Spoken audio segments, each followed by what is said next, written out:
যেই ছেলে আগে কখনো রাজনীতি করে নাই সে এখন রাজনীতি ছাড়া আর কিছু চিন্তাই করে না।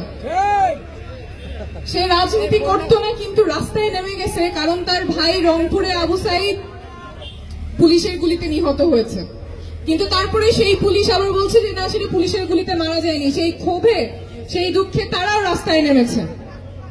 কিন্তু যেই পুলিশ আমাদের রাষ্ট্রের নাগরিকদের এই ছোট ছোট ছেলে মেয়েদেরকে খুন করেছে, সেই পুলিশের কি সংস্কার হয়েছে? এতদিন হয়ে গেল, পুলিশের সংস্কার কত দূর? পুলিশ সংস্কার কমিশন হয়েছে, ঐক্যমত্য কমিশনে সেটা নিয়ে আলোচনা করার কথা, আলোচনা কোথায়? একই পুলিশ বাহিনী যে আমাদের ভাই বোনদেরকে রাস্তায় পিটিয়েছে, মেরেছে, ছাত্রলীগ কুপিয়েছে, পুলিশ তাকিয়ে তাকিয়ে দেখেছে, কিছু করে নাই, বরং পুলিশের প্রোটেকশনে এই খুনগুলো হয়েছে। সেই পুলিশ আজকের নতুন বাংলাদেশে তো আর সেই পুলিশ থাকতে পারে না।